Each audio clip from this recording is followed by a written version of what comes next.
Alright, so that covers our most common connector, the Dean's connector. Now we're going to take a look at these Anderson power pole connectors.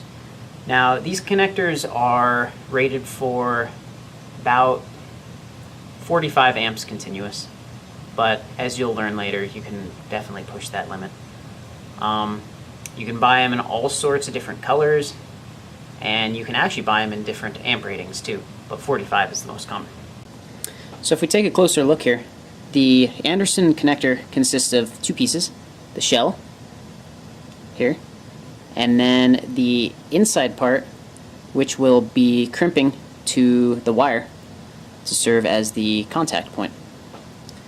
So the nice thing about these connectors is you don't really have to use solder with them. You can to reinforce the connector, but it's not necessary. So the way you actually crimp it is with this tool right here. It's just a standard crimping tool. Sometimes you can buy like specialized ones, but this one's nice and cheap, and it seems to do the job. The important thing when you go to strip this wire is getting the length right. You want this wire, you don't want it to go any past. Let's get a little bit closer shot on this here.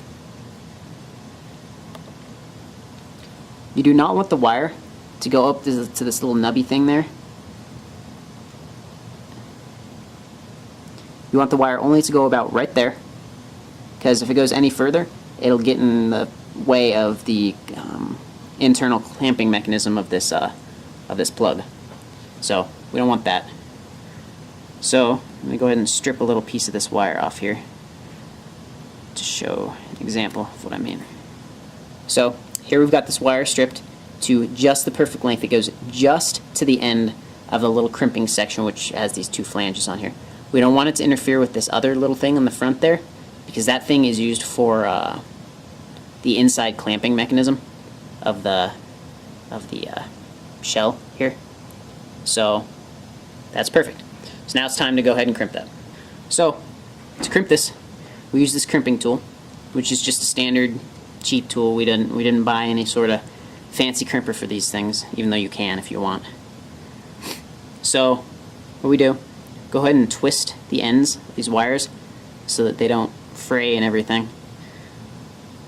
And what you want to do is, sometimes it helps with these smaller gauge wires to go ahead and give this like a pre-crimp to kind of hold the wire in there. And so what I'd like to do is just kind of get the crimper to kind of smush this closed just a little bit. So now that we have that crimped down just a little bit, what I like to do is put this plug in there, as so, and what we're going to do is going to take our wire, put it in there, all the way up till the shrink wrap on the wire hits the plug. And then we're just going to want to squeeze until it, just so it crimps enough that the wire isn't falling out. So what we've got here is, it really doesn't look that great, right? It looks all like crooked and just not a very good crimp, right? Well, we're not done yet. This is just to hold the wire in place. So that's a start. So what we're going to go ahead and do is, oh, come on, focus. There we go. Okay. We're going to take that and just use the same technique we originally used to crimp this. Actually, we can go with the smaller one now to kind of fold that other one down. This is just something that kind of takes practice, and you'll eventually get over time. And then you can move on to this one that's all the way on the bottom here, which will kind of make it round, which is exactly what we want. We do not want a plug that isn't round, because it needs to be able to fit in the little connector.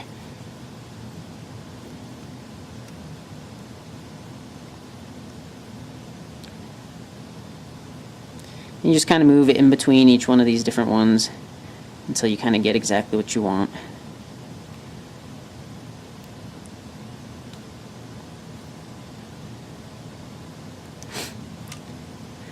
And then when you're done, you should end up with something that looks like that.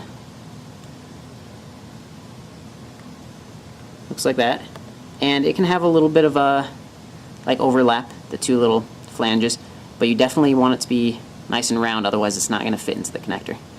And then you want to make sure you test it, make sure that doesn't come off, and then you're good to go. You can add a little bit of solder if you want, but it's not really that important. So now,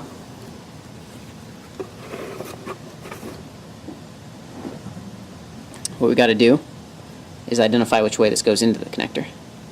So if you look at the front like this, if you look inside there, you can see that little spring. Well, the little clip on this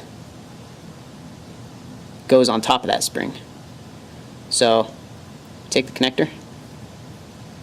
I mean, it'll only go in one way. It's not, if you get it in backwards, that's fine. And you push it in there until it makes a nice snap. Oh, and of course, there I am putting it in backwards. Okay. So, got it going in. Makes a nice little snap. That's how you know it's in good. You try and pull it out, and if it doesn't come out, you're good. You got a connector made. And notice we didn't have to use any solder. We didn't have to use any shrink wrap. It's a nice, quick connector. And it's also nice that they're keyed and you can change their colors. So here we try and plug it in this one. It goes in. If we try and plug it in backwards, it's not possible. You can't do it. So that is the Anderson PowerPole connector.